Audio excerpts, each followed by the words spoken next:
Hello and welcome to another episode of the Wright Experience. I'm Dr. William T. Wright Jr., the founder and host of this show.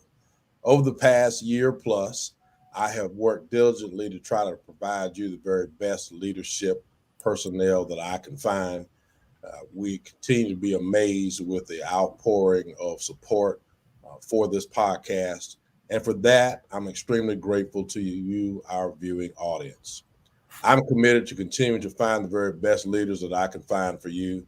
Please don't hesitate to contact us, reach out to us, and let us know who you'd like to see on this show as we continue to move forward.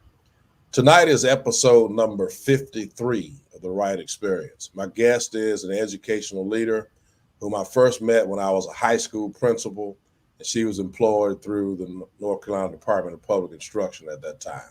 She helped our school at that time tremendously with obtaining and retaining some valuable accountability data to allow us to better serve our students. She is now working with a major corporation to continue to improve student outcomes for all. My guest is Dr. Iris Garner. Dr. Iris Garner is an educational leader, teacher, mentor, and community advocate. She has served in both public and private sectors for over 2.5 decades. She's dedicated to ensuring diversity, equality, and inclusion in education and environments that support accountability, community advocacy, and development. She has degrees in advertising, elementary education, and a doctorate in education leadership, emphasizing multicultural education from the Union Institute and University.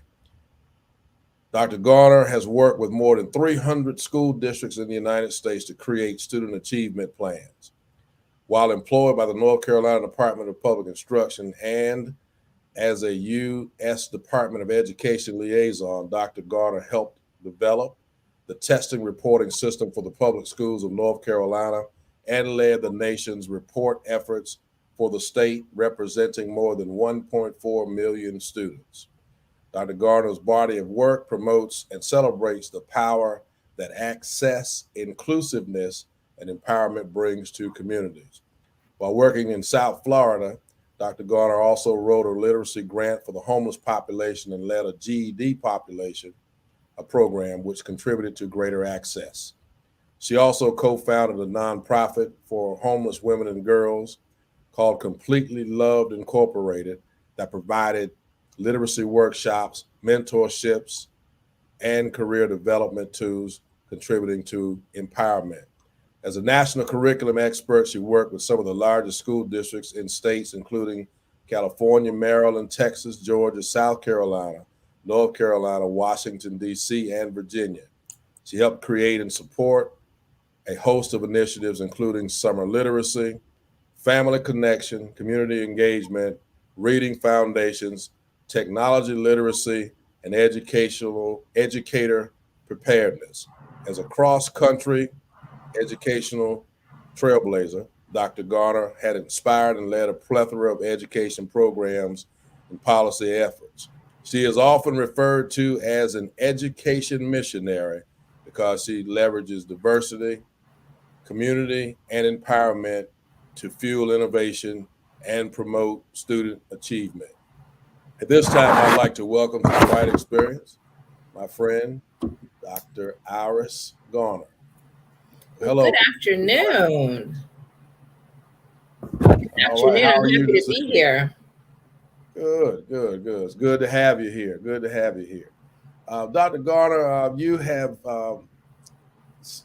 very recently changed into a new role that we'd like to talk a little bit about tonight. So tell us about this new work that you're doing as the education industry segment advisor. I think I've got that right for your organization. Well, thank you. First, thank you for having me. I am really excited to just celebrate and connect to any work that you're doing. You have always been a servant leader and one that I've admired just your approach to leadership. So thank you for having me. I appreciate that.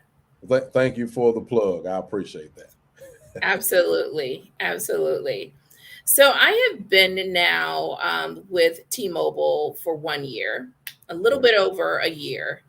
And as they were looking to expand their efforts around the digital divide and be intentional about connecting those communities, the last mile, or the students that this connectivity gap represents an opportunity gap for them, I was just smitten by the idea that I would have the honor and opportunity to sit at the table and unapologetically represent those communities that are not there. So, really, it is this intense approach to engage and re engage and retool ways that these communities can support and participate in their students or their child's educational trajectory. Whether it is a solution that we have the best in class engineers, and what we really do is work to find solutions for all the communities, and I represent the 11 southern states. So I have always lived in the South, so it's not only an honor and a pleasure, but it really is an opportunity for me to give back and to stand alongside educational leaders, much like yourself, and come up with solutions that impact the way the communities work and live and matriculate in school. So while we're on the subject of connectivity, I'm going to jump around a little bit. In our current world, students and their families, particularly in rural districts, and I know you know this well, we're having a tremendous amount of difficulty with internet connectivity, I'll say outside of school, namely at home, to continue to enhance learning. What needs to happen to rectify that? What needs to be done, both by organizations, but also by community members at large, in your opinion?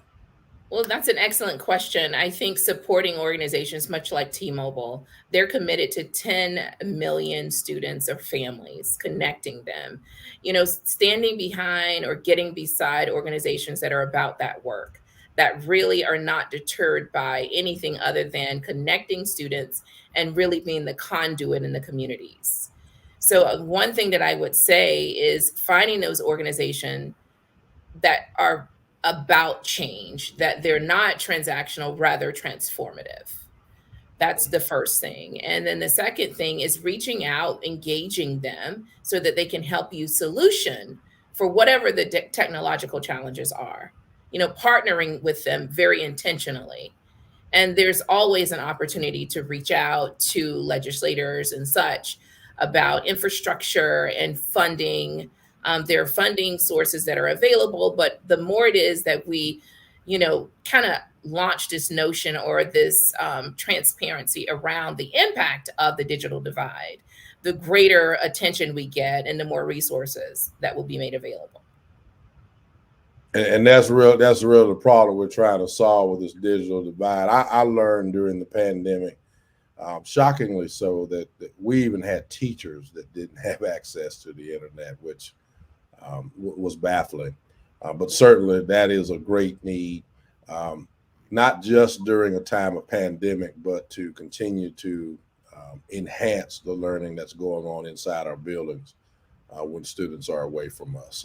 So thank you for that. Thank you for that insight.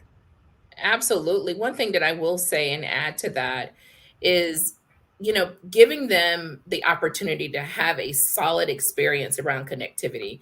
Many community members, when you ask them and you survey, do you have connectivity? Perhaps they're considering their phone. And Sure. maybe that is not the best experience. So we want to ensure that they have first class experience around connectivity and they understand what that experience it brings, as far as whether it's telehealth, education, social engagement, parent engagement. We really want to promote the understanding of what reliable connectivity is. And I think many of our communities have not experienced that. So they don't understand the value proposition around reliable, fast speed connectivity. Awesome. Dr. Garner, your career afforded you the opportunity, I'll say prior to and even currently, to work extensively within the world of accountability. There's a lot of talk right now about what accountability should look like and how we move forward to make sure that we understand what kids are or students are and or are not learning. So what should student and teacher accountability, in your opinion, look like moving forward? An opportunity for all stakeholders to be at the table and discuss the Mhm. outcomes and create or fashion a system that responds and celebrates and elevates not only the achievement gaps, but the successes. And many programs or systems, I don't recognize that it showcases change over time and show the great work that's happening in these districts. Mhm. We have, minimized our efforts by only talking about the great gains. I think there's value in talking about the small movements because the small movements contribute to the larger ones. So having the system really should embody and have an expression of every single stakeholder that it serves. It should be reliable and consistent over time. And then there should be supports that align with every aspect of the system. And many times there are bits and pieces of those components that are folded in there, but I don't see those holistically. And the other piece that I will add is accommodations. An accommodations shift. And what we've noticed is that many of our accommodations, maybe they're not provided or administered at the same time, the same way, consistently, but ensuring that those accommodations are adhered to and embedded in the experience of every single student that has an IEP. Mhm. Mhm. Because people learn different at different levels, and we ought to be able to develop something by this point. As long as we've been Yeah, creating testing, we should have figured it out by now, I would think. But anyway, I digress. How about that? So, so, Dr. Garner, you've done some pretty extensive work in advocacy for students. I've read about it. I've heard you speak about it for many years. Advocacy for students and their educational outcomes. So, tell us why you're so passionate about advocacy for children. well, I unapologetically sit at the table and represent those individuals that are not represented. I Mhm. feel as though I am purposed to do this work. That is why I exist, to stand in the gap and be that voice. I came from a very small, humble town and beginnings, from a family of educators. And this is what I was designed to do, and this is what I know how to do. And I have the value for it is that I'm modeling for my students. I have my children, I have two girls, and I want them to see the value in being a servant leader. So advocacy work allows me, as much as I think I'm giving back every single time I do any level of advocacy work, I'm getting much more than what I'm giving. And one of the things that I try to lean on everywhere I go and everything that I do is to build, whether it is building systems, building ideas, building up people, or building up opportunities. It is critical that we look for opportunities to elevate the people around us because authentically, then it elevates the way we think and the things that we see. So that still consistently is how I operate, and advocacy really is the heart of building and supporting and elevating others. And you can do that. We can be advocates for each other without having direct connection to people. We can do that Absolutely. by taking a stance and making sure that we're consistent with our message of making life better for others. And so Right. that's Right. awesome. Appreciate that. Appreciate your With work in all the advocacy. barriers that Absolutely. students face, if we all took it upon ourselves to try to minimize at least one of those and focus to have this fierce attention to one of the barriers, I think we can change the trajectory for many, many students. Absolutely. Absolutely. So let's talk a little bit about the future of public education. What are some things that you see that are going to be essential to the success of future public school education? Let's say 5, 10 years down the road. What do we have to do better in order to ensure that our public schools continue to survive? Opportunities. I think a lot of what we see is an opportunity gap. Okay. Right? We're minimizing the flight of the students by not providing the opportunities. We need to look outside of what is characteristically in the community, whether it's drones, whether it's coding, regardless of what that might be. But I think we, in many cases, we stay in that trajectory, in that line, and we don't allow for innovation to elevate the way we think and live and go forward.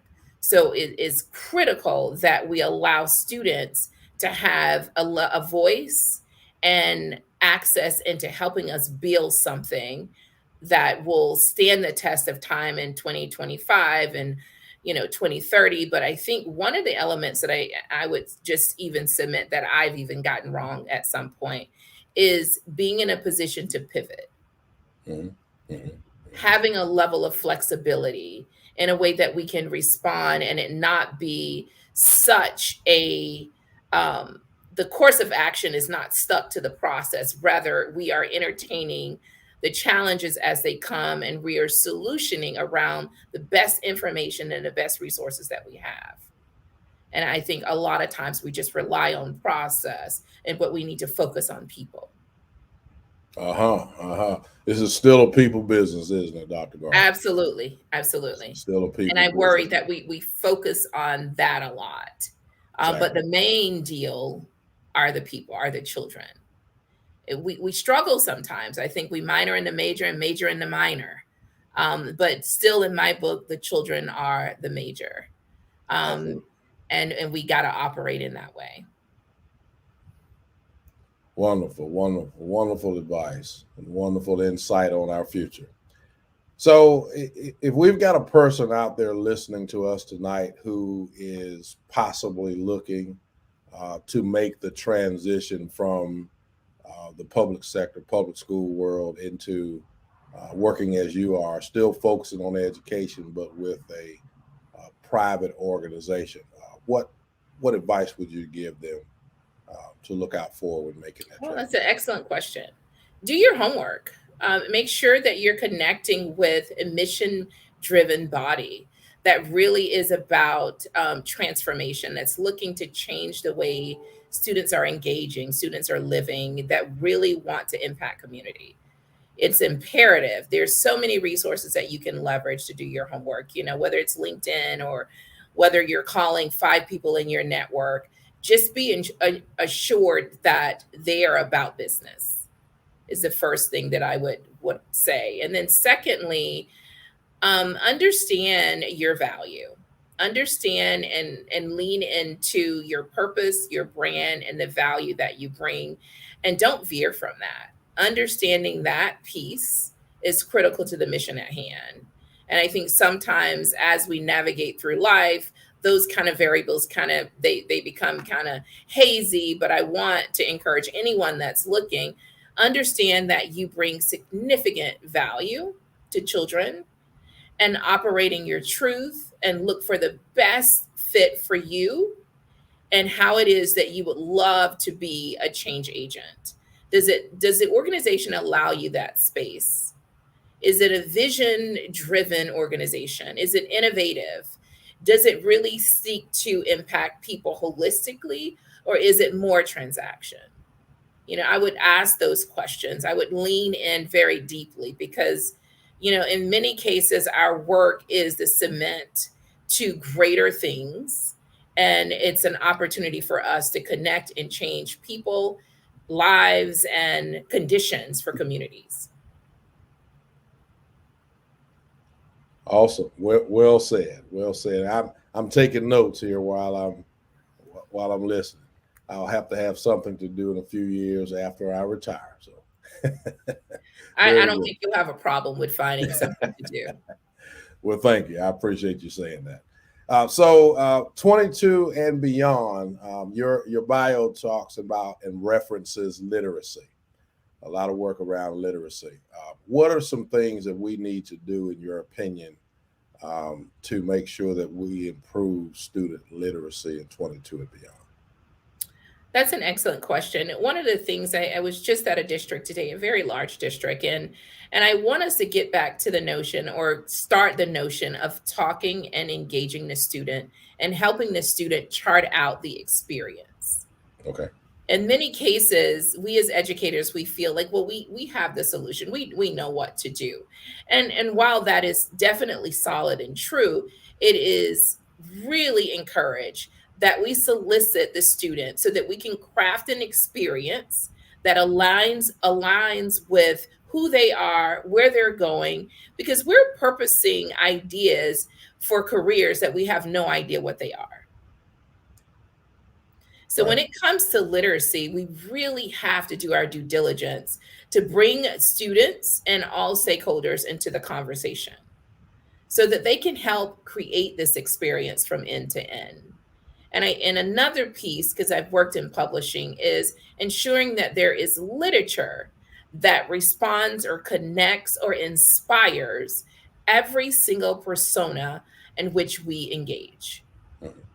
If you don't see yourself in literature and you really can't connect in a very authentic way, it's really hard to change the way you think and live and navigate. So for me, the best practices is engaging the stakeholders, giving them a voice in the experience, making sure they understand the outcomes, and understanding what success looks like. We go on these ventures, and I ask educators all the time, so what does success look like? And if they can't succinctly tell you what that is, then we need to go back and make sure that we're harnessing every level of data and accountability metrics and experience, whether it's quantitative or qualitative data, to understand where we are so we can chart a path forward. So when I think about literature and what that looks like and feels for the student, it really is an operational kind of experience that evolves the child's thinking and perceptions in a very tactical way. And everything that they experience, everything that they do, every place that they go, and it inquires this inquisitive nature about the child, whether it develops, so that they continue to learn outside of the brick and mortar experience for the students. Wonderful, wonderful. And that's so key. We hear a lot of talk, and you didn't say this, but I will. We hear a lot of talk recently about um, decreasing or shrinking the types of literature that children are exposed to. They shouldn't read this because it might alter their mind in this way or that way. But what I hear you saying, if I can't see myself in what I am reading and learning about and so forth at some point at least, that probably helps underdevelopment, doesn't? Which is an argument Yeah, that I've made. We need to yeah, have choices and options and things of that nature when appropriate for us to absolutely. be able to learn from. That's absolutely right. That we call that creating educational experiences where I am now. So Oh, okay. yeah, That's we that's gotta a gotta nice. do that. And what's Absolutely. so critical about that is if all my peers in this setting can Sure. see themselves in the That's right. literature and I can't, it almost minimizes who I am and what I bring to the There setting. you go. So it operates as a validation. So I we want every single student to feel this incredible sense of belonging and validation. And that is the one way that we can do it and get it right. That's right. So very well said. Thank you for that. Thank you. Dr. Garner, you are a parent, as you said earlier, of two wonderful young ladies. And so, what advice would you give to parents who are trying to navigate um, uh, schooling and making sure that their children receive the very best education that is provided? Excellent question. The first thing I would say is understand that there are options Sure. and be your child's advocate. Mhm. be engaged, be connected, and be visible. Okay. Those are critical to their success. I've heard it said many different ways, but basically, if they know that you're around, there's a level of caution and care with your possessions. So it's critically important that we show up, right? And then I would say, on a personal tip, is operating with the greatest amount of care and grace with our children, because they're also navigating this very complicated world. Sure. So if we can nurture and lead with love and grace and be ever present to nurture and guide and encourage and promote who they are and their talents, I think we're on par to really create an opportunity for your child, but also an opportunity for our communities to have a really engaged citizen that's solutions to make our world a better place. Outstanding. Outstanding. Dr. Garner, we're at the point now where I would ask you, is there anything else that you'd like to share with our audience that I have left off at this time? I would I want to just thank you. Thank you.